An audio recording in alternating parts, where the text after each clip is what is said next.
Welcome to mission KVS. Discuss करेंगे आज का टॉपिक जिसका नाम है प्रिंसिपल्स ऑफ टीचिंग इंग्लिश। ये हमारा कुछ सिद्धांत है टीचिंग इंग्लिश के कि किस तरीके से हमें इंग्लिश पढ़ानी है। हमें कुछ प्रिंसिपल्स को, कुछ सिद्धांत को ध्यान में रखना है और उसी को ध्यान में रखते हुए हमें क्लासरूम में टीचिंग करनी है इंग्लिश की। तो इंग्लिश लैंग्वेज की टीचिंग कैसे होगी? कुछ सिद्धांत होंगे, कुछ प्रिंसिपल्स होंगे जिसको जानना एक टीचर के लिए बहुत आवश्यक है जब भी वो इंग्लिश पढ़ाए। तो उन प्रिंसिपल्स को ध्यान में रखे, क्योंकि वो प्रिंसिपल उसको हेल्प करेंगे उसके टीचिंग में। जब भी वो इंग्लिश पढ़ाएगा, जब भी वो कम्युनिकेट करेगा, फिर कुछ भी चीज में इसमें इन्वॉल्व होगा और वो रिलेटेड है अगर इंग्लिश के लैंग्वेज से, तो उसको बहुत हेल्प करेगा ये प्रिंसिपल्स में। तो इसीलिए प्रिंसिपल्स आपके सिलेबस में भी दिया हुआ है कि भाई आप सारे प्रिंसिपल को, ऑलमोस्ट सारे प्रिंसिपल को आप अच्छे से स्टडी कर लें, नॉलेज कर लें, ताकि आपको जब टीच करें इंग्लिश तो आपको उसमें दिक्कत होना। उससे पहले मैं चाहूंगा आप एक क्वेश्चन का आंसर दें। क्वेश्चन ये है कि what helps a truck to move ahead. कुछ अलग टॉपिक नहीं है, सब इंक्लूड है, सब एक साथ है। बस मैं आपसे क्वेश्चन पूछ रहा हूं सिंपल सा कि what helps a truck to move ahead, कि भाई इस पिक्चर में कैसी क्या चीज है जो इस ट्रक को, इस बस को आगे ले जाने के लिए हेल्प करती है। जाहिर सी बात है इसके क्या होंगे, व्हील्स होंगे, इसके टायर्स होंगे, ठीक है। तो same as for principles, same as goes for principles. ये ट्रक हमारा है टीचिंग इंग्लिश लैंग्वेज, ये ट्रक हमारा है इंग्लिश लैंग्वेज, समझ लीजिए, ठीक। और इसके टायर्स हमारे हैं प्रिंसिपल्स, हमारे इसके टायर्स क्या हैं, प्रिंसिपल्स। समझे इसको, किस तरीके से इंग्लिश पढ़ाई जाएगी वो हमारा ट्रक है, और उसके पहिए, उसके टायर, उसके व्हील्स हमारे क्या हैं, प्रिंसिपल्स हैं। इससे क्या समझ में आया कि भाई प्रिंसिपल्स क्या होते हैं, जिसके बेस पे, जिसके जरिए, जिसके द्वारा वो चीज रन करती है, जिसके अपॉन, जिसके ऊपर वो चीज चलती है हमारी। यहां पर हम देखेंगे, यहां पर हम देखेंगे तो हमारे जितने प्रिंसिपल्स हैं, ये बेसिकली 4 टायर्स होते हैं। मैंने 4 प्रिंसिपल लिखे हैं, होते तो बहुत हैं, समझाने के लिए आपको केवल 4 प्रिंसिपल्स लिखे हैं मैंने इधर। तो यहां पर प्रिंसिपल, ये हमारे पहिए हैं, व्हील्स हैं, इन्हीं के ऊपर हमारा टीचिंग इंग्लिश लैंग्वेज चल रही है। क्या मतलब हुआ इससे कि प्रिंसिपल हमारा बेस देता है, सपोर्ट देता है, सिद्धांत है कि जिसके अपॉन, जिसके ऊपर या जिसके द्वारा या जिसकी सहायता से आप कहें टीचिंग इंग्लिश होगी। तो वही आज हम पढ़ने वाले हैं, ठीक है। तो वही आज हम पढ़ने वाले हैं। जिस तरीके से हमारे व्हील्स इस ट्रक की सहायता करते हैं, ठीक उसी तरह से प्रिंसिपल्स हमारे हेल्प करते हैं कि किस तरह से इंग्लिश पढ़ाई जानी चाहिए, ठीक है। तो वही डिस्कस करेंगे हम वन बाय वन करके। तो आपको बेसिक कॉन्सेप्ट क्लियर हो गया होगा भाई प्रिंसिपल है क्या, ठीक है। तो अब हम बात करेंगे हमारे कुछ प्रिंसिपल्स के बारे में। तो हमारा पहला प्रिंसिपल आएगा principal of planning. Principle of planning क्या कहता है? प्रिंसिपल ऑफ प्लानिंग से मतलब है कि आप जब भी कुछ पढ़ाएं तो वो इफेक्टिव हो। जब भी कुछ पढ़ाएं तो टीचिंग आपकी इफेक्टिव हो, और इफेक्टिव टीचिंग आपकी तभी होगी जब प्रॉपर प्लानिंग होगी।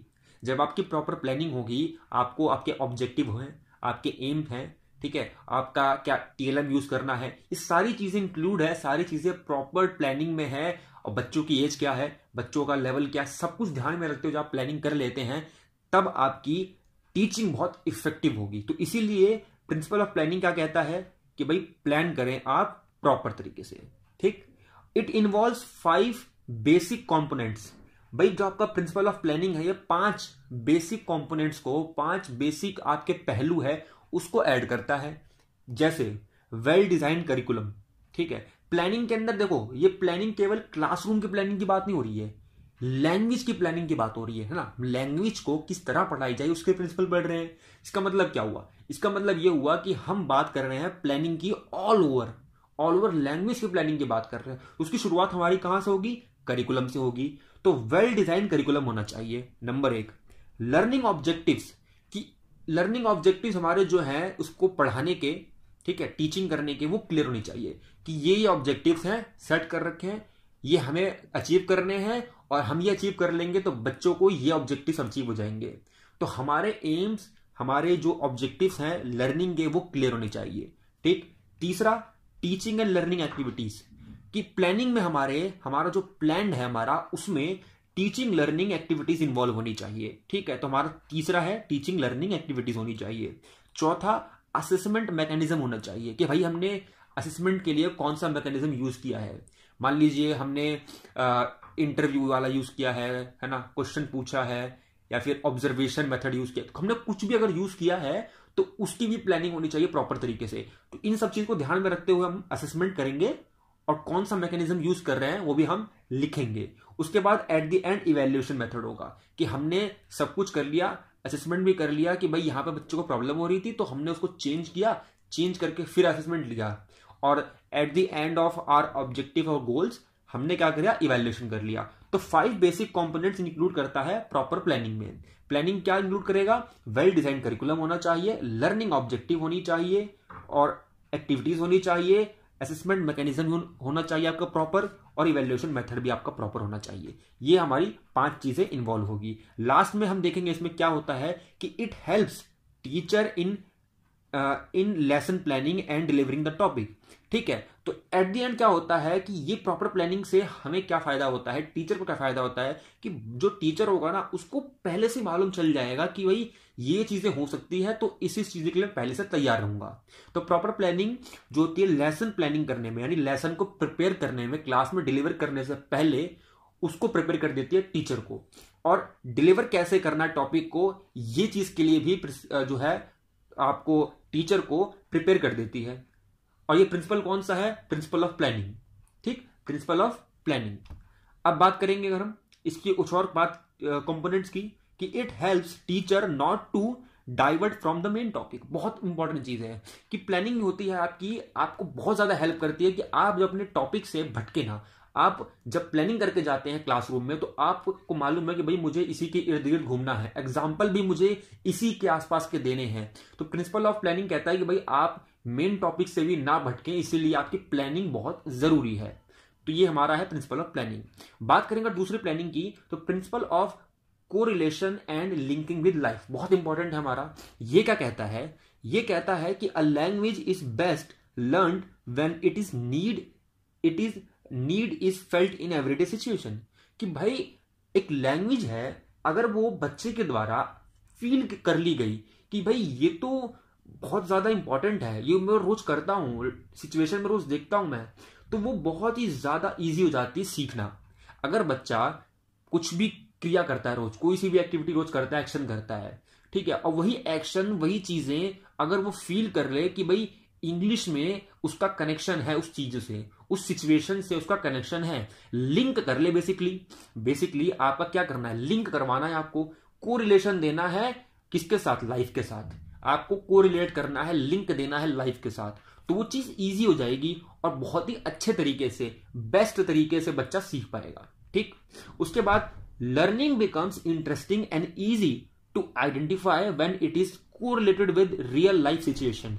जब आप लैंग्वेज पढ़ाते वक्त एग्जाम्पल हो, आपका बताने का तरीका हो, आपका बोलने का तरीका हो, या फिर आपके जो आप वर्ड्स यूज कर रहे हैं वो सारे, है ना, ऑलमोस्ट आपकी सभी चीजें जब बच्चों के बैकग्राउंड से, बच्चों के जहां से वो आ रहे हैं वहां से, उनकी लाइफ से, उनके डेली हैबिट, डेली रूटीन के साथ, डेली एक्शंस के साथ जब इंक्लूड होगी, लिंक होगी, तो बच्चा फील करेगा भाई ये चीज तो मुझे पता है, ये चीज तो नॉर्मल है, ये चीज तो ईजी है। तो इससे क्या होगा, बच्चा बेहतरीन तरीके से सीख पाएगा। The best way to learn is to connect with real life situations. तो रियल लाइफ सिचुएशन से अगर बच्चों को हम कनेक्ट कर दे, कोरिलेट कर दे, तो लैंग्वेज इजी, इंटरेस्टिंग और बहुत ही ज्यादा आसान हो जाती है सिखाना। ठीक, और बच्चे के लिए भी इजी हो जाती है सीखना।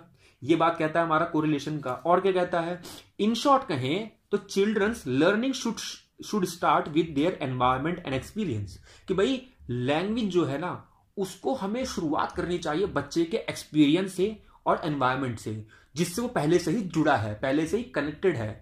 क्योंकि बच्चा पहले से एनवायरमेंट से जुड़ा हुआ है और उसके एक्सपीरियंस भी कुछ है पहले से जुड़ा हुआ जिनसे वो, और हम उसी से कनेक्ट कर देते हैं लैंग्वेज को। तो लैंग्वेज में एक ब्रिज बन जाता है।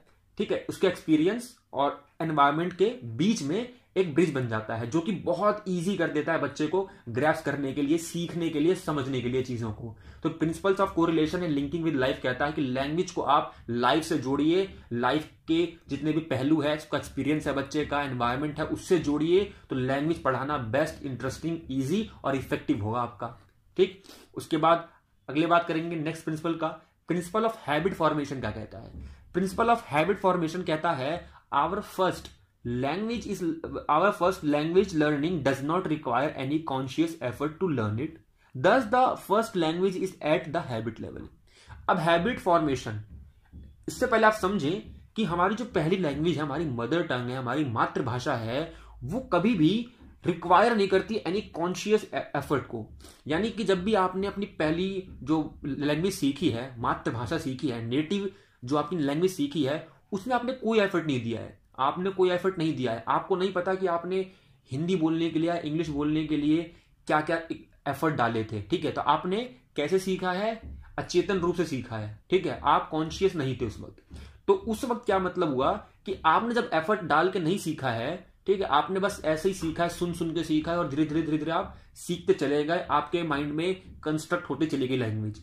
तो इससे क्या चलता है पता, language is at habit level, और इसीलिए आप हैबिट लेवल में लैंग्वेज की। हैबिट लेवल से क्या मतलब है कि जब भी आप कुछ चीज फील करते हैं, कुछ भी आपको बोलना है, तो आप ये नहीं सोचते कि ये वर्ड अप्रोप्रिएट है, या फिर ये वर्ड को मैं यूज करूं, या फिर इससे मेरी फीलिंग अच्छे से बयां हो पाएगी, नहीं होगी। नहीं, हैबिट लेवल का मतलब है कि आपने फील किया, तुरंत बोल दिया, आपके हैबिट में, आपकी आदत में है, आपको सोचना नहीं पड़ रहा है ना।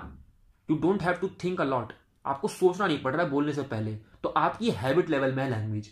तो इसीलिए हैबिट फॉर्मेशन भी बनानी चाहिए लैंग्वेज को सिखाते हुए, सेकंड लैंग्वेज को। इसीलिए कहा जाता है कि जब भी हमें इंग्लिश लैंग्वेज सिखानी है, जब भी हमें इंग्लिश लैंग्वेज सिखानी है, जो कि हमारी सेकंड लैंग्वेज है, मदर टंग के बाद हमारी लैंग्वेज आती है, इसीलिए teacher should form a well design pattern. Teacher को वेल डिजाइन पैटर्न को बनाना चाहिए, एक ऐसा पैटर्न इंट्रोड्यूस करे बच्चों को सामने, by which children can develop a habit to use a targeted language, कि बच्चों की हैबिट बन जाए, जैसे उनकी मदर टंग की यूज करने की हैबिट है, कि उनको सोचना ना पड़े बोलने से पहले कि भाई ये स्ट्रक्चर यूज करूं या फिर ये यूज करूं। नहीं, बेसिक मेन एम होना चाहिए, लैंग्वेज को यूज करके वो कम्युनिकेट कर पाए, अपनी फीलिंग, अपने एक्शंस, अपने आइडिया को शेयर कर पाए, बस वो। तो ये बेसिक एम जो है क्लियर होना चाहिए। तो इसीलिए कहते हैं हैबिट लेवल, आपका जो हैबिट फॉर्मेशन है, ये प्रिंसिपल जो कहता है, ये कब डेवलप हो पाएगा, जब आप क्या करेंगे, वेल डिजाइंड पैटर्न को यूज करेंगे हैबिट फॉर्मेशन को बनाने के लिए, हैबिट फॉर्म करने के लिए। और ये चीज धीरे धीरे होती है, एक बार में तो होगी नहीं, ठीक है, धीमे धीमे होगी। उसके बाद थर्ड बोलता है हमारा, children do not only know the language but they must be able to use it. भाई बच्चों को केवल लैंग्वेज के बारे में पता ना हो कि ये इंग्लिश है, इसमें ये वर्ड होते हैं, इनको ये कहते हैं, बेसिकली इनकी डेफिनेशन और रटवाने से संबंधित नहीं है लैंग्वेज का मतलब।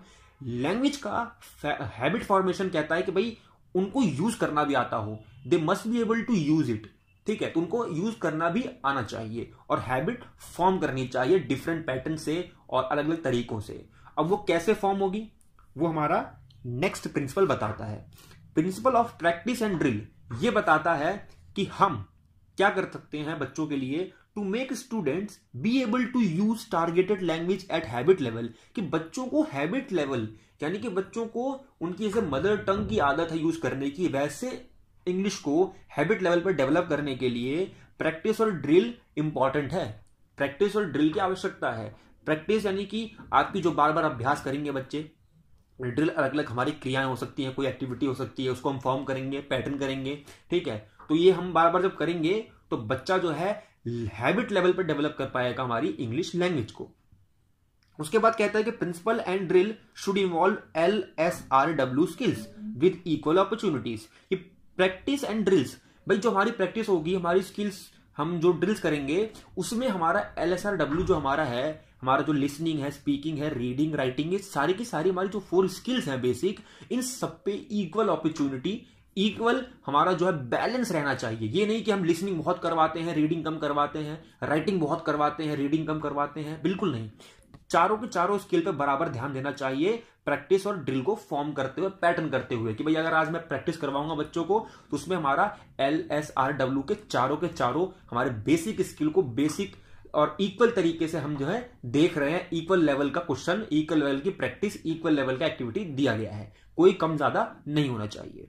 उसके बाद practice and drill should not be at same pace and types, कि भाई प्रैक्टिस और ड्रिल करवा रहे हैं आप तो रोज रोज सेम ना हो, उसका कभी आप फॉर्म चेंज करें, टाइप चेंज करें, तरीका चेंज करें, माहौल चेंज करें, सेटिंग चेंज करें। तो आपको प्रैक्टिस और ड्रिल में चेंज लाना है, वैरायटी लानी है बार बार। आपको एक ही पेस पे नहीं चलना है, आपको एक ही टाइप पे नहीं चलना है, आपको चेंज करना है ना। चेंज करेंगे तो बच्चों को मजा आएगा, वरना बच्चे बोर हो जाएंगे, बच्चे भी कहेंगे भाई रोज रोज वही होता है, पढ़ने का कुछ मजा नहीं आ रहा है, ठीक है, तो बच्चे बहुत जल्दी बोर भी होते हैं। इसीलिए आपको वैरायटी भी लेकर आनी है प्रैक्टिस और ड्रिल के अंदर, ध्यान में रखेंगे। उसके बाद अगला प्रिंसिपल बोलता है हमारा principle of imitation. Principal of imitation बोलता है कि जो बच्चे होते हैं हमारे लैंग्वेज, जो बच्चे होते हैं हमारे वो बहुत ज्यादा इमिटेट करते हैं, कॉपी करते हैं। इसका मतलब क्या हुआ? इसका मतलब हुआ language is also learn through natural imitation. हमारी जो लैंग्वेज है, हमारा मदर टंग ही ले लो, हमने मदर टंग को केवल और केवल नेचुरल इमिटेशन से सीखा है, आप ये कह सकते हैं, ठीक है। इसीलिए उसको हम क्या कहते हैं, लर्निंग और लैंग्वेज एक्विजिशन कहते हैं, है ना, कि आपने बिना एफर्ट दिए सीखा है, नेचुरल इमिटेशन किया है। अगर आपने देखा किसी को कुछ करते हो तो आप भी वैसा इमिटेट करते हैं। तो छोटे बच्चे, प्राइमरी क्लास के बच्चे होते हैं, वो भी क्या करते हैं, इमिटेशन करते हैं। अ स्टूडेंट लर्न्स और acquire the style of speaking and hand writing as a teacher parents present himself और herself in the front of the class. कि भाई जो बच्चे होते हैं, क्योंकि वो भाई इमिटेट करते हैं, ठीक है, टीचर होगा, कोई बड़ा हो सकता है, या जिसको पसंद करते हैं, है ना, जिसको वो अपना बहुत ही आइडल मानते हैं, तो उनको वो क्या करता है, कॉपी करता है, उनको वो इमिटेट करता है, नकल करता है बेसिकली। तो हमारा सिद्धांत कहता है कि बच्चे नकल करते हैं, और इसीलिए एक टीचर को क्लासरूम में हमेशा ऐसे प्रेजेंट करना चाहिए अपने आप को कि वो जो चीजें कर रहा है वो बच्चा अगर कॉपी करे, इमिटेट करे, तो वो चीज उसके लिए अच्छी हो, करेक्ट हो। प्रोनाउंसिएशन टीचर अच्छा यूज करे, तभी बच्चा जो इमिटेट कर रहा है वो भी अच्छे से ग्रैब करेगा। क्योंकि लैंग्वेज वन वे नहीं होती, लैंग्वेज टू वे होती है। लैंग्वेज एक तरफ से नहीं सिखाई जा सकती, लैंग्वेज दो तरफ से होती है। इसीलिए बच्चा इमिटेट करके जब सीखेगा तो बच्चे की जो सीख रहा है वो टीचर से सीख रहा है बेसिकली। टीचर राइटिंग अच्छी लिखता है तो बच्चा भी सोचता है कि भाई मैं कॉपी करता हूं ब्लैक बोर्ड से, जैसे टीचर लिखता है, एस लिख रहा है ऐसे कर्सिव राइटिंग में, जी लिख रहा है कर्सिव राइटिंग में। तो बच्चा बेसिकली क्या कर रहा है, राइटिंग हो, स्टाइल हो, बोलने का तरीका हो, प्रोनाउंसिएशन हो, वर्ड हो, सब कॉपी करने की कोशिश करता है। आप देखेंगे स्कूल में, अगर आपने वो जब आपने जो भी कोर्स किया है, डिप्लोमा किया है, जब भी आप एसपी में गए होंगे तो बच्चे क्या करते थे कि सर जल्दी बताओ क्या करना है आपके लिए। तो बच्चे हमेशा इमिटेट करने के लिए, बच्चा आपके लिए काम करने के लिए बहुत उतारू रहते थे, ठीक है। तो बच्चा क्योंकि आपको बहुत पसंद करता था बेसिकली, तो बच्चा आपको पसंद करता है, बच्चा आपको आइडल मानता है, इसीलिए बच्चा भी आपको इमिटेट करने जाएगा। तो आप इस तरीके से अपने आप को प्रेजेंट करें, आप अपनी चीज इस तरीके से रखें कि बच्चा आपको इमिटेट अगर करता है तो वो चीजें बच्चे के हित में हो, बच्चा सही तरीके से डेवलप कर पाए, बच्चा गलत फॉर्म ना करे चीजों को। इसीलिए आपकी प्रोनाउंसिएशन हो, वर्ड फॉर्मेशन हो, राइटिंग हो, स्पेलिंग हो, सब चीज सही होनी चाहिए, ठीक है। उसके बाद बताता है हमारा principle of imitation, good speech is the result of imitating good models. भाई गुड स्पीच, बच्चे की गुड स्पीच, अच्छा जो हमारा वाक है, कब होगा, हमारा अच्छा जो बोलने का तरीका है, स्पीच है, कब होगी, जब इमिटेशन गुड मॉडल से होगा। जब हमारा इमिटेशन गुड मॉडल से होगा, चाहे वो टीचर हो, पेरेंट्स हो, कोई भी हो सकता है पड़ोस का, जब गुड मॉडल्स को वो एक्वायर करेगा, देखेगा, समझेगा, तभी वो गुड रिजल्ट ला पाएगा। किसमें, गुड स्पीच में, बोलने के तरीके में। तो इमिटेशन ऑफ हम प्रिंसिपल या फिर प्रिंसिपल ऑफ इमिटेशन हमारा ये सब चीजें कहता है। आगे देखेंगे हमारा प्रिंसिपल क्या कहता है। अगला प्रिंसिपल कहता है प्रिंसिपल ऑफ मोटिवेशन। ये हमारा प्रिंसिपल ऑफ मोटिवेशन लैंग्वेज सीखने की पहली शर्त भी कहा जाता है, pre request of a language कहा जाता है इसको। क्यों कहा जाता है समझेंगे हम, कि motivation is fuel of interest and curiosity. भाई जो मोटिवेशन है, फ्यूल है, ईंधन है आपका, किसका, इंटरेस्ट का और क्यूरियोसिटी, यानी कि जो आपकी जिज्ञासा है, आपका जो इंटरेस्ट है, उसके लिए फ्यूल का काम करता है मोटिवेशन। अगर बच्चा मोटिवेटेड है, बच्चा फुल ऑफ मोटिवेटेड है, तो वो इंटरेस्ट और क्यूरियोसिटी में भी आगे रहेगा, उसकी बहुत ज्यादा जिज्ञासा रहेगी, बहुत ज्यादा उतारू रहेगा कि भाई मैं कब सीखूं, कब करूं, इसको ऐसे करता हूं, इसको वैसे करता हूं। तो उसका इंटरेस्ट और क्यूरियोसिटी बड़ी रहेगी, बनी रहेगी अगर वो मोटिवेटेड है।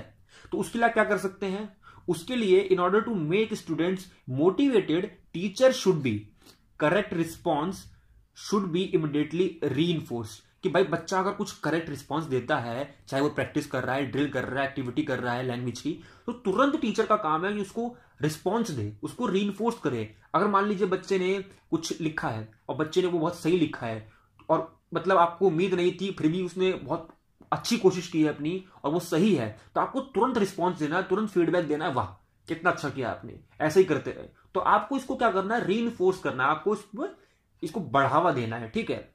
ये हम इससे हम क्या कर सकते हैं, बच्चों को मोटिवेट कर सकते हैं। दूसरा, wrong response should be ignored. अगर किसी रिस्पॉन्स से, किसी करेक्शन से बच्चा डिमोटिवेट हो सकता है, डिस्करेज हो सकता है, तो उसको हमें इग्नोर कर देना चाहिए, क्योंकि बच्चे का मोटिवेशन इससे गिर सकता है। उसके बाद use of TLM, audio visual aids, flash card, charts, picture, activities और रेलिवेंट एग्जाम्पल्स। ठीक है, तो ये सारी चीजें हम यूज कर सकते हैं किसके लिए, बच्चे का मोटिवेशन बना रहना चाहिए, बच्चा डिमोटिवेट ना हो, डिस्करेज ना हो। इसीलिए इन सब चीजों का जब यूज होगा ना, तो बच्चा अंदर से मोटिवेटेड रहेगा, इंटरेस्टेड रहेगा पढ़ने के लिए, क्यूरियस रहेगा पढ़ने के लिए। तो सारी चीजें इन्वॉल्व होगी जब हम क्या करेंगे, यूज ऑफ टीएलएम और हमारा फ्लैश कार्ड, रेलेवेंट एग्जाम्पल देंगे, सही तरीके का हमारा एग्जाम्पल देंगे। ऐसा एग्जाम्पल ना दें जो उसके समझ से बाहर है। समझ से बाहर होगा तो समझ नहीं पाएगा, समझ नहीं पाएगा तो डिमोटिवेट हो जाएगा कि भाई मैं समझ नहीं पा रहा, मैं इतना बुद्धू हूं, पागल हूं, मुझे पढ़ना नहीं आता है ना, तो डिमोटिवेट हो जाएगा, वो डिस्करेज हो जाएगा, जो आपको नहीं करवाना है। इसीलिए friendly environment where student feel recognised and valued.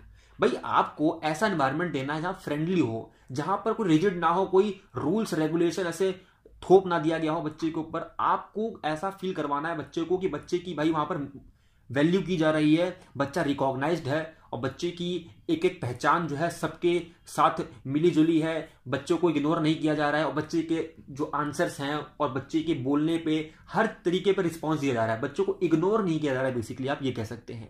तो बच्चे को रिकॉग्नाइज करना और वैल्यू करना भी एक बहुत जरूरी है मोटिवेशन उसको देने के पर्सपेक्टिव से। ठीक है, उसके बाद अगर हम बात करेंगे अगला प्रिंसिपल का, principle of oral way. Principle of oral way कहता है हमारा कि using a language in oral way is the best way to teach students. कि भाई जब तक भाषा को ऑरल वे में यूज नहीं की गई है, मौखिक रूप में यूज नहीं की गई है, तब तक वो लैंग्वेज का मतलब ही नहीं होता, क्योंकि लैंग्वेज का मतलब ही होता है, फर्स्ट एम होता है लैंग्वेज का to communicate ideas and feelings और इमोशंस, व्हाट यू फील। भाई जो आप फील कर रहे हो, जो आप बोलना चाहते हैं, वो अगर आप कम्युनिकेट करने के लिए एलिजिबल हैं, करने लायक हैं, तो लैंग्वेज का मेन गोल, मेन पर्सपेक्टिव और आपका जो मेन उद्देश्य है वो आपका क्लियर और क्वालिफाइड हो जाएगा। पर जब तक वो चीज है ही नहीं तो कुछ मतलब ही नहीं है। इसीलिए हमें प्रिंसिपल ऑफ ऑरल वे कहता है कि भाषा को जितना हो सके हम मौखिक रूप से बोलचाल करने का अवसर दें, है ना। बच्चों को बोलचाल करने के लिए कुछ अपॉर्चुनिटीज दें कि भाई आपस में बात करो, ग्रुप डिस्कशन करो या फिर आंसर दो। तो भले वो सही बोले गलत बोले, इससे फर्क नहीं पड़ता है ना। हमको उसकी एक्यूरेसी नहीं देखनी है ग्रामेटिकल, सिंटैक्टिकली और हमारा वोकैबुलरी की। हमें देखना है कि बच्चा ऑरल वे में अपने आप को प्रेजेंट कर पा रहा है, अपनी फीलिंग को बयां कर पा रहा है कि नहीं, बस इससे हमें मतलब होना चाहिए। और दूसरी चीज बोलता है ये कि best way to learn a language because aural way motivates student. क्योंकि ऑरल वे में जब बच्चा बोलता है ना, तो वो जब अपनी फीलिंग को, इमोशन को जब कम्युनिकेट कर लेता है, भले ही उसको नहीं पता है कि वो सही है गलत है, जब कर लेता है, टीचर समझ जाता है, बाकी बच्चे भी समझ जाते हैं, तो उस बच्चे को लगता है कि यार मेरी चीजें जो मैं बोलना चाहता था बच्चे और बाकी टीचर भी समझ गए, इसका मतलब मैं तो जान गया चीजें, मुझे आती है चीजें और बहुत ईजी चीजें हैं। तो बच्चा मोटिवेट होगा धीरे धीरे अंदर से कि भाई मेरे को तो लैंग्वेज आती है, तो धीरे धीरे बच्चा और प्रयास करेगा। तो ये चीज बनी रहनी चाहिए, इसीलिए आप ऑरल वे में प्रैक्टिस करवाएं, ऑरल वे के लिए भी अवसर बराबर दें। तो best way of learn a language है, students should not be given any reading and writing things from given material until they have learned to use it spoken form। भाई सीधी सिंपल सी बात है, अगर बच्चे को कोई मटेरियल दिया गया है, ठीक है, कोई मटेरियल हो सकता है, कोई पोएम हो सकती है, कोई कविता हो सकती है, या कुछ भी दिया गया है रीडिंग के लिए या फिर राइटिंग के लिए, तो वो चीज तब तक नहीं दी जानी चाहिए जब तक बच्चा उस चीज को स्पीकिंग, अपने बोलने के तरीके में नहीं ला पाया है, जब तक बच्चा उस चीज को ढंग से नहीं सीख पाया है, ऑरल वे में प्रेजेंट करना नहीं जानता, तब तक रीडिंग राइटिंग को इग्नोर करना चाहिए। हमें तब तक इग्नोर करना चाहिए उस मटेरियल से। फॉर एग्जांपल, अगर एक पोयम दी गई है आपने और चाहते हैं कि बच्चा ये पोयम पढ़े, समझे और उसके बाद इसको लिखे और रीड करे, तो वो बच्चा जब तक स्पीकिंग फॉर्म नहीं कर पा रहा है उसकी, उस मटेरियल से, तब तक आप उसको इग्नोर करें, उस मटेरियल से आप रीडिंग और राइटिंग ना करवाएं। ठीक है, तो हमारा प्रिंसिपल ऑफ ऑरल वे ये कहता है। उसके बाद हमारा अगला प्रिंसिपल हमारा कहता है principle of rest and recreation. Principle of rest और रिक्रिएशन बहुत इंपॉर्टेंट ये भी हमारा होता है। क्यों? क्योंकि ये चाहता है कि स्टूडेंट स्पेंड, क्योंकि देखिए सबसे पहली बात ये समझ लीजिए कि जो हमारे बच्चे आजकल के छोटे हैं, काम बड़े वाला करते हैं, सोशल मीडिया पे लगे रहते हैं, वॉचिंग टीवी, भाई हमेशा टीवी देख रहे हैं, ऑलमोस्ट जितना भी टाइम अपना यूटिलाइज करते हैं वो स्पेयर टाइम, अपना फ्री टाइम टीवी देखने में, वीडियो गेम खेलने में और कहीं यूज नहीं करते हैं। और एनीवेयर यूज मतलब और देन एनीवेयर एल्स, मतलब और भी जगह सोचते हैं यूज करने का, तो ऐसा होता नहीं है। तो इसलिए क्या होता है कि इतनी भाग दौड़ भरी जिंदगी में इतना सारा वो पढ़ाई भी करते हैं, होमवर्क भी करते हैं, उसके बाद भी उनका जो है सोशल मीडिया पे लगे रहना, टीवी देखना, वीडियो गेम खेलना, ये सारी चीजें क्या कर देती है उनको उनको थका देती है, उनके माइंड को थका देती है बेसिकली। तो there is no scope for rest of mind and body. इसीलिए हमें क्या करना चाहिए, teacher should organise some activities like painting, hiking, local tour, sports, drama. कि भाई रेस्ट और रिक्रिएशन का भी एक लैंग्वेज का प्रिंसिपल है कि भाई बच्चों की जो मानसिक और शारीरिक थकान है उसको भी दूर किया जा सके, क्योंकि बच्चा हमेशा लगा पड़ा है, उसको नहीं पता, इतनी समझ नहीं है। इसलिए टीचर की रिस्पॉन्सिबिलिटी बनती है कि बच्चे को डिफरेंट चीजें भी करवाए। जैसे आपका हो सकता है ना, ड्रामा हो गया, माइम हो गया, लोकल टूर हो गया, आपका पेंटिंग कोई ऑर्गेनाइज करा दिया, डिबेट हो गया, डिस्कशन हो गया, सारी चीजें हम करवा सकते हैं जहां पे बच्चा ना थोड़ा रेस्ट फील करे, पीसफुल फील करे। तो बेसिकली रेस्ट और क्रिएशन कहता है कि बच्चों को जो डेली आपका रूटीन है, डेली आपका जो एक्टिविटीज है, उससे थोड़ा हटाने के लिए, माइंड और बॉडी को रेस्ट देने के लिए, जो कि बहुत जरूरी है एक लैंग्वेज को सीखने के लिए, आपको ये सारी चीजें करवानी चाहिए। रिक्रिएशन एक्टिविटीज रिड्यूसेस, आपका क्या कर सकता है, जो रिक्रिएशन एक्टिविटीज होती है वो रिड्यूस करती है स्ट्रेस को रिड्यूस करती है एंड हेल्प करती है स्टूडेंट को कि फील करे वो energised to become a better student. तो एनर्जाइज करती है, यानी कि फुल ऑफ एनर्जी भर देती है बच्चों को कि भाई अब वो बच्चा जो है अगली बार जब कुछ करेगा, इंग्लिश में कुछ सीखेगा या फिर किसी भी सब्जेक्ट में सीखेगा बेसिकली, तो बहुत ज्यादा एनर्जेटिक रहेगा वो, एंथुजियास्टिक रहेगा वो, है ना, फुल ऑफ फ्यूल रहेगा वो, अब कुछ भी करने के लिए हमेशा जिज्ञासु भी रहेगा और क्यूरियस भी रहेगा। ठीक है, तो बेसिकली हमारा प्रिंसिपल ऑफ रेस्ट और रिक्रिएशन कहता है कि भाग दौड़ भरी जिंदगी से पीस देना चाहिए हमें थोड़ा माइंड को और बॉडी को, इसीलिए हमें ये सब चीज ऑर्गेनाइज करानी चाहिए एज अ टीचर। उसके बाद अगला प्रिंसिपल कहता है principle of natural order learning, कि लैंग्वेज हैज 4 बेसिक स्किल्स। ठीक है, जो हमारा है लिसनिंग, स्पीकिंग, रीडिंग, राइटिंग, ये हमारे 4 बेसिक स्किल, जिसको हम एक क्रम के रूप में देखते हैं, एक हम क्रम है इसका, इसको हमें तोड़ना नहीं है, ये हमारा जो क्रम है, लिसनिंग, स्पीकिंग, रीडिंग, राइटिंग, ये हमारा क्रम है, एक हमारा ग्रेडेड मैनर है ना, हम क्रम से चलते हैं, पहले लिसनिंग करते हैं, उसके बाद स्पीकिंग करते हैं, उसके बाद राइटिंग करते हैं। ठीक है, तो ये हमारी बेसिकली क्या है, ये चीजें हमारी टूटनी नहीं चाहिए, हमारी लाइन से चलती रहनी चाहिए। तो इसीलिए प्रिंसिपल ऑफ नेचुरल ऑर्डर कहता है कि हमारी ये सारी चीजें जो है लिसनिंग से शुरू होती है, क्योंकि चाइल्ड जो है बिगिंस विद लिसनिंग फर्स्ट। बच्चा छोटा सा है, वो पहले सुनना चालू करता है, पहले सुनता है वो, फिर बोलना चालू करेगा। ठीक है, और ग्रेजुअली धीरे धीरे वो रीडिंग और राइटिंग में सीख जाता है लगे हाथों। तो इसीलिए जो उसका नेचुरल ऑर्डर है, नेचुरल उसका वे है सीखने का लैंग्वेज का, वो टूटना नहीं चाहिए कि बच्चा जो है पहले लिसनिंग चाहता है बट आप उसको राइटिंग करवा रहे हैं सीधे, या फिर आप उसको रीडिंग करवा रहे हैं, है ना, फिर स्पीकिंग करवा रहे हैं और देन लिसनिंग करवा रहे हैं। नहीं, नेचुरल ऑर्डर को आपको नहीं तोड़ना है। तो प्रिंसिपल ऑफ नेचुरल ऑर्डर कहता है कि आप लैंग्वेज को उसके 4 बेसिक स्किल्स के एक क्रम में ही सिखाएं। ठीक है, उसको ना तोड़ें आप। उसके बाद अगला प्रिंसिपल हमारा क्या कहता है, principle of using mother tongue judiciously. हमारा principle of using mother tongue, देखो बहुत से हमारे जो लिंग्विस्टिक हैं यानी भाषाविद हैं, वो मना करते हैं कि भाई भाषा में जब आप सिखाएं किसी चीज को, किसी भी टारगेट लैंग्वेज को, अगर बात करें इंग्लिश की, तो आप मदर टंग का यूज ना करें। बट ये चीज हम नहीं मान सकते कि पूरा प्योर, क्योंकि छोटा बच्चा जो है उसको पहले समझ आना चाहिए, हल्का एक रीइंफोर्स्ड मिले, है ना, रीइंफोर्समेंट मिले, हल्का मोटिवेशन मिले। और वो मोटिवेशन और रीइंफोर्समेंट कब आएगा, जब बच्चा हल्का सा समझ पाएगा। और वो हल्का सा भी समझ कब पाएगा, जब आप जुडिशली, है ना, जब आप विवेकपूर्ण ढंग से, जब आप सही तरीके से उसकी मदर टंग का यूज करके उसको हल्का सा फैसिलिटेट कर दे, बस हल्का सा समझा दे। देखो क्या कहता है ये कि use of mother tongue should be use to make language learning easy not complex. कि भाई ये हर्डल नहीं है, हमारा मदर टंग को यूज करना हमारा एक तरीका है, एक बेस्ट वे है टू मोटिवेट स्टूडेंट्स, है ना। हम मोटिवेट कर सकते हैं स्टूडेंट को इससे कि भाई बच्चे को समझ में आ रहा है, बच्चा खुश होगा कि भले उसने लैंग्वेज को सीखने के लिए हल्का सा मदर टंग का यूज किया या फिर समझने के लिए यूज किया, बट उसको समझ में आ गई वो चीजें। तो मदर टंग का हम विवेकपूर्ण ढंग से यूडिशली हम जो है यूज कर सकते हैं। हमें पूरी तरीके से यूज नहीं करना है, पर हल्का फुल्का हम यूज कर सकते हैं। ये कहता है हमारा principle of using mother tongue. The mother tongue should B judicially use during learning a language at the early stage, क्योंकि बच्चा जो है अर्ली स्टेज में इतना ज्यादा वो नहीं होता है, खासकर सेकंड लैंग्वेज सीखते वक्त, कि वो फटाफट सारी चीजें ग्रैब्स कर ले और जैसा आप बता रहे हैं वैसा कर ले। तो हल्का फुल्का समझाने के लिए आप मदर टंग का यूज कर सकते हैं, वो बुरा नहीं है, ठीक है। तो हल्का फुल्का मदर टंग का यूज करें, वो आपके लिए जायज है और बच्चे के लिए भी। उसके बाद अगर हम बात करें प्रिंसिपल ऑफ कंट्रोल्ड वेकेबलरी, भाई प्रिंसिपल ऑफ कंट्रोल्ड वेकेबलरी कहता है कि vocabulary should be kept under control, कि भाई आप अपने आप को बढ़ाने के लिए, दिखाने के लिए ऐसा ना हो कि बड़ी बड़ी वेकेबलरी यूज कर रहे हैं, ऐसी वेकेबलरी यूज कर रहे हैं जो बच्चे के सर के ऊपर से निकल जा रही है ना। आप ऐसी वेकेबलरी यूज कर रहे हैं कि जो बच्चे को समझ में तो आ रही है, बट हो सकता है बच्चा उससे वाकिफ ही ना हो कभी।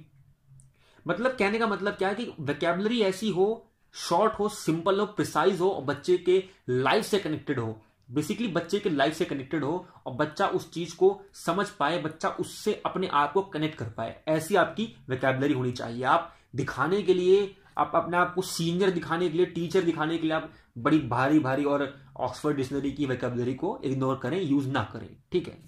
Vocabulary should be taught and practised only in context of real life situation. तो आपको क्या करना है, बच्चे के रियल लाइफ सिचुएशन से ही कनेक्ट करके वेकेबलरी को पढ़ाना है। और कैसी वेकेबलरी हो, कंट्रोल्ड हो। आपको ऐसी वेकेबलरी नहीं यूज करनी है जो बच्चे के एज के अप्रोप्रिएट ना हो, अकॉर्डिंग ना हो, बच्चे के मेंटल के लेवल के अकॉर्डिंग ना हो, या बच्चे के रियल लाइफ सिचुएशन के कनेक्शन से जो अकॉर्डिंग ना हो।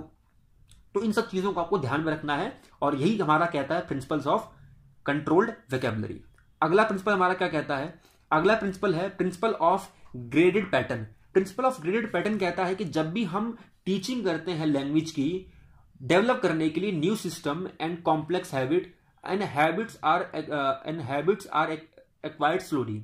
इसको आप समझें, इसका कहने का मतलब है जब भी हम चाहते हैं कि बच्चा ना एक वो हैबिट फॉर्म करे, है ना, हैबिट फॉर्म करे लैंग्वेज को यूज करने के लिए। अब मैंने बताया आपको कि हैबिट क्या होती है। हैबिट होती है जब बच्चा ये ना सोचे कि मुझे इसमें ये वर्ड यूज करना है, या फिर मुझे ये सेंटेंस का फ्रेम यूज करना है, या फिर मुझे ऐसे इसको ग्रामर में यूज करना है। नहीं, ये सब ना सोच के जब उसके हैबिट फॉर्म में लैंग्वेज हो कि भाई फील किया उसने चाहा बोलने के लिए, उसने बोल दिया। तो बेसिकली हैबिट लेवल में लैंग्वेज को लाने के लिए एक न्यू सिस्टम डेवलप करना पड़ता है बच्चे के माइंड में, बच्चे की हैबिट में, जो कि बहुत कॉम्प्लेक्स होता है, जटिल होता है, जो धीरे धीरे आता है, जो कि कॉम्प्लेक्स हैबिट है ना। और हैबिट्स आर एक्वायर्ड स्लोली। और हैबिट्स कैसी है, ये बहुत जटिल है, कॉम्प्लेक्स है। तो अब कैसी आएगी, इसलिए स्लोली डेवलप होगी। एक दिन में, एक बार में तो होगी नहीं, टाइम लेगी, धीरे धीरे धीरे आएगी। और इसलिए कहते हैं कि language is a life long process. Language हमेशा चलती रहती है हमारे जीवन के साथ, ठीक है। इसीलिए language should be taught gradually in graded step, यानी कि क्रमिक स्टेप में, है ना, क्रमिक स्टेप में 1 by 1 करके हमें लैंग्वेज सिखानी चाहिए। ये नहीं कि पहले ही हम सिखा दें बच्चों को ग्रामर के बारे में, फिर सिखा दें बच्चों को भाई सिनोनियम क्या है, एंटोनियम क्या है, भारी भारी वोकैबुलरी दे दे। नहीं, लैंग्वेज सिखाना है वो एक बार में नहीं होगी। तो हमें ग्रेडेड पैटर्न में चलना है, क्रमिक पैटर्न में चलना है। प्रिंसिपल हमारा सिद्धांत यही कहता है कि हमें क्रम के रूप में चलना है। हमें पहला स्टेप, छोटा स्टेप लेना है, फिर बड़ा स्टेप लेना है, फिर उससे बड़ा, फिर उससे बड़ा। अगर लगता है कि बच्चा नहीं कर पा रहा है, फिर छोटा ले लेंगे, फिर छोटा ले लेंगे। तो हमें क्या करना है, ग्रेडेड मैनर में चलना है, पैटर्न में चलना है, कि बच्चे को ये ना फील हो कि ये सारी चीजें मेरे को नहीं आती है। इसीलिए हम जब क्रमिक वे में चलेंगे, ग्रेडेड पैटर्न में चलेंगे, तो बच्चा जो है धीरे धीरे हैबिट जो है डेवलप कर पाएगा ऑफ यूजिंग अ लैंग्वेज, ठीक है। और वो हैबिट लेवल में तभी आ पाएगी, और स्लोली स्लोली आती है, एक बार में नहीं आती है, ठीक। New steps of language should be introduce and practised with steps that students already know. भाई सीधी सी बात है कि बच्चे ने अगर कुछ चीज सीखा है पहले से, ये मान लीजिए सीखा ये, और आपको एक ये नई चीज सिखानी है, तो ये नई चीज इससे कनेक्टेड हो, आप ऐसा करें। आप जब नया स्टेप सिखाएं बच्चे को, नया कुछ सिखाएं लैंग्वेज में, हैबिट फॉर्म डेवलप कराने के लिए, है ना, तो ग्रेडेड पैटर्न कहता है कि वो आपका जो हमारा जो नया स्टेप सिखाने जा रहे हैं, वो हमारा नया स्टेप पुराने वाले स्टेप से कनेक्ट होना चाहिए, जो कि स्टूडेंट बच्चा पहले से ही जानता है। तो ग्रेडेड पैटर्न कहता है कि आप नया स्टेप इंट्रोड्यूस करें, प्रैक्टिस करवाएं, ड्रिल करवाएं, जिससे वो बच्चा पहले से ही नोन है, पहले से ही परिचित है। तो आपका बेसिकली आपका पैटर्न जो है, क्रम है, इंटर रिलेटेड होना चाहिए। आपका पैटर्न क्या होना चाहिए, इंटर रिलेटेड होना चाहिए, बस ये ध्यान में रखें आप चीज। चलिए आगे बढ़ते हैं। आगे हमारा कहता है principle of reinforcement. Principle of reinforcement कहता है कि जब भी आप बच्चे को क्लास में कुछ करवा रहे हैं और बच्चे ने कुछ किया, मान लीजिए बच्चे ने कुछ किया और वो रिस्पॉन्स आपके ऑब्जेक्टिव के, आपके एम के, आपके थिंकिंग अकॉर्डिंग बहुत सही है कि बच्चे ने बहुत अच्छा किया है, अपना बेस्ट दिया है, तो अब बच्चे को रीइंफोर्स कर दें आप, क्योंकि रीइंफोर्समेंट मेक्स लर्निंग इफेक्टिव। भाई आपको रीइंफोर्समेंट दिया बच्चे को आपने, तो भाई जाहिर सी बात है बच्चा खुश होगा, मोटिवेट होगा, बच्चा क्यूरियस होगा और करने के लिए और अच्छा देने के लिए, क्योंकि छोटे बच्चे ऐसे होते हैं कि वो चाहते हैं कि टीचर को और करके दिखाएं अच्छा। और अगर एक बार टीचर ने डिस्करेज कर दिया तो बच्चा, फिर छोटा बच्चा यही बोलेगा कि छोड़ो जाने दो, सर तो पहले से मुझे बुद्धू मानते हैं, मैं क्या करूंगा, छोड़ो, अगर अच्छा भी करूंगा तो भी बुद्धू बोलेंगे, नहीं करूंगा तो भी। इसीलिए आपको रीइंफोर्स करना है कि बच्चा मोटिवेट हो, क्यूरियस हो, इंटरेस्टेड हो और आगे और अच्छा करने के लिए आगे बढ़े, अपने आप बढ़े। ठीक है, तो रीइंफोर्स करना है, क्योंकि इससे क्या होगी, लर्निंग होगी आपकी इफेक्टिव। इससे आपकी क्या होगी, लर्निंग इफेक्टिव होगी। Reinforcement energises student keep on trying his or her best.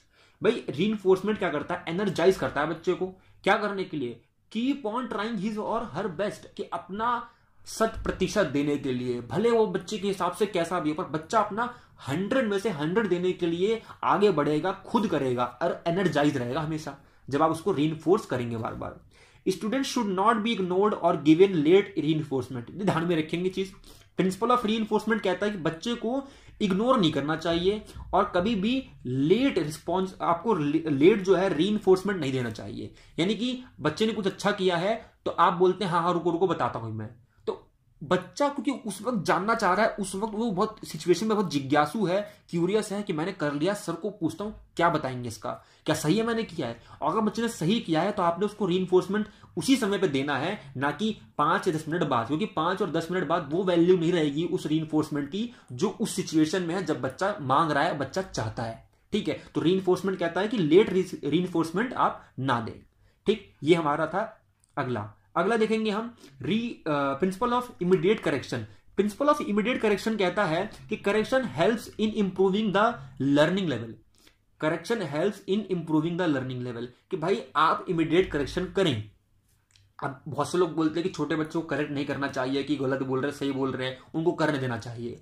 देखो, आपका प्रिंसिपल ऑफ इमीडिएट करेक्शन ये नहीं कहता है कि आपको सभी तरह से हर बार आपको करेक्शन देना है। ये कहता है correction should be made in such way as will bring better learning, not frustration and discouragement.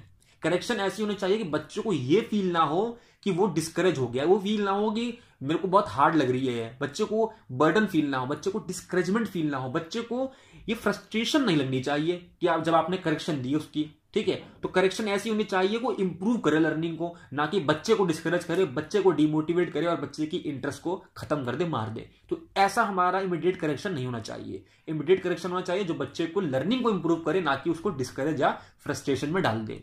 ठीक, अगला प्रिंसिपल हमारा कहता है principle of accuracy and correctness. Principle of accuracy and correctness कहता है कि teacher should be prepared to deliver the lesson effectively. हमने planning में बात की थी कि टीचर को हमेशा प्रिपेयर रहना चाहिए to deliver the lesson effectively, और हमारे जो ऑब्जेक्टिव्स हैं, एम्स हैं, वो एक्यूरेट होने चाहिए और करेक्ट होना चाहिए, और उसमें एक्यूरेसी बनी रहनी चाहिए। कैसे होगी, teacher should himself be accurate in his sentence formation, punctuation, word stress, intonation, spelling etcetera.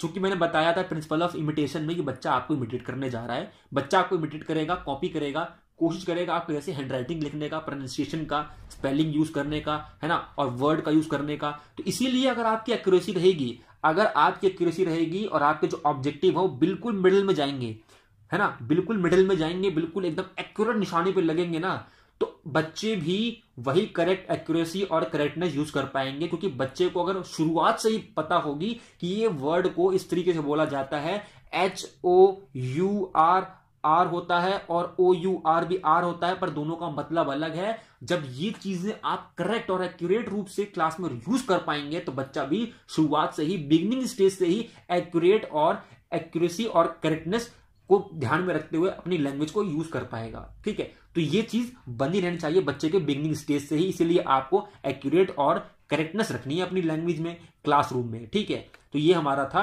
Principal of accuracy and correctness. अब हम बात कर लेंगे कुछ क्वेश्चंस की। हमारा टॉपिक हो चुका है फिनिश, कुछ क्वेश्चंस की बात कर लेंगे। Principal which principle stands for correction of making mistakes without discouragement, कि भाई कौन सा प्रिंसिपल है जो ये बताता है कि करेक्शन ऑफ मिस्टेक होनी चाहिए, यानी कि करेक्शन करनी चाहिए हमें मिस्टेक की, बट डिस्करेजमेंट नहीं होनी चाहिए उसके अंदर। बताइए, principle of graded pattern, principle of mother tongue, principle of oral way, principle of immediate correction. जाहिर सी बात है ऑप्शन डी इमीडिएट करेक्शन, क्योंकि आप चाहते हैं कि भाई आप इमीडिएट करेक्शन तो करें बट वो डिस्करेजमेंट ना हो, विदाउट डिस्करेजमेंट हो। ठीक, ऑप्शन डी। अगला क्वेश्चन बोलता है कि which principle is for use of graded structure of life language in English language in daily life situation, कि भाई वो कौन सा प्रिंसिपल है जो बोलता है यूज ऑफ ग्रेडेड स्ट्रक्चर, यानी कि क्रमिक स्ट्रक्चर, क्रमिक आपके चरणों को यूज करना of English language in daily life situation, यानी कि आपको क्रमिक रूप से जो आपके क्रम है उसके रूप से चलना है और उन क्रमों को यूज करके आपको कनेक्ट करना है किससे, डेली लाइफ सिचुएशन से। ये कौन सा प्रिंसिपल बोलता है? ठीक, principal of graded pattern, principle of reinforcement, principle of correlation and linking with life, principle of motivation. जल्दी बताएं। जाहिर सी बात है प्रिंसिपल हमारा ऑप्शन सी होगा, principle of correction and linking with life. ये बोलता है कि ग्रेडेड स्ट्रक्चर में, क्रमिक स्ट्रक्चर में हम बच्चे के लैंग्वेज को डेली लाइफ सिचुएशन से कनेक्ट कर पाए, ये हमारा प्रिंसिपल है किसका, कोरिलेशन और लिंकिंग विद लाइफ का। ठीक, ध्यान में रखेंगे। अगला क्वेश्चन देख लेते हैं। Principal of mother tongue says, principal of mother टंग क्या कहता है? क्या कहता है भाई कि एक्सेसिव, हम बहुत ज्यादा यूज करें मदर टंग का, जुडिशली यूज ऑफ मदर टंग, कि विवेकपूर्ण ढंग से हम जब जरूरत हो तब करें, जब जरूरत ना हो तब ना करें, ऐसा करें कुछ। Should not use mother tongue, या use of only targeted language, कि हम जो पढ़ा रहे हैं केवल उसी लैंग्वेज का यूज करें। कौन सा होगा बताइए आप कि प्रिंसिपल ऑफ मदर टंग क्या कहता है? जाहिर सी बात है ये ऑप्शन बी, जुडिशली यूज करें, है ना, जब जरूरत हो तब यूज करें हम, ना कि हर बार यूज करें और एकदम ज्यादा यूज करें, या फिर हम बिल्कुल यूज ना करें। यूज कर सकते हैं पर कम रूप में, सही तरीके से, सही जगह पे। अगला क्वेश्चन बोलता है हमारा, which principle stands for giving rest and mind and body, कि कौन सा प्रिंसिपल बोलता है कि हमें रेस्ट देना चाहिए माइंड और बॉडी को? Principle of planning, principle of rest and recreation, principle of controlled vocabulary, principle of imitation. बिल्कुल हमने पढ़ा था option B, principle of rest and recreation बोलता है कि हमें क्या करना चाहिए, रेस्ट लेना चाहिए और हमें थोड़ी थोड़ी एक्टिविटीज, ड्रामा, पेंटिंग, प्लांटेशन, है ना, लोकल टूर, ये सब करना चाहिए, ऑर्गेनाइज करवाना चाहिए। लास्ट क्वेश्चन देख लेंगे हम। लास्ट क्वेश्चन हमारा बोलता है कि a child tries to copy the style of his or her teacher, this indicates, कि भाई एक बच्चा है वो ट्राई करता है, कॉपी करता है style of his or her teacher, अपने टीचर का। दिस इंडिकेट्स, वो इंडिकेट्स करता है कि चाइल्ड इज एन एक्टर, बच्चा क्या एक्टर है। Because child loves his or her teacher, क्यों बच्चे को अपना टीचर बहुत पसंद है, हो सकता है। Because child loves to imitate his or her teacher, या because use of mother tongue. बताएंगे आप कि भाई बच्चा इमिटेट करता है style of his or her teacher क्योंकि बच्चे एक्टर है बच्चा, या बच्चे को पसंद है उसका टीचर, या बच्चे को ये पसंद है इमिटेट करना अपने टीचर को, या बच्चे को मदर टंग यूज करना पसंद है, या मदर टंग यूज करता है इसीलिए वो ऐसा करता है। बताएं आप। जाहिर सी बात है ऑप्शन सी, क्योंकि बच्चे को ना, देखो अब बच्चे को अपना टीचर तो पसंद है, वो बात तो ठीक है, ये ऑप्शन बी, ये बात तो ठीक है, बट बच्चे को लव है, पसंद है, लाइक है इस चीज से कि वो इमिटेट करता है अपने टीचर को। और अपने टीचर को इमिटेट कब करेगा? जब अपने टीचर को पसंद करता हो। तो ऑप्शन बी भी ऑप्शन सी में इंक्लूड हो जाता है, इसलिए आपका option C is the right answer. तो ये हमारा हुआ सी राइट आंसर। इसी तरह से हमारा टॉपिक हो चुका है खत्म। क्वेश्चन भी करके देख लिए। आपने 5 में से कितने स्कोर किए हैं कमेंट करके जरूर बताएं। मिलेंगे नेक्स्ट टॉपिक में, तब तक के लिए देखते रहिए मिशन KVS।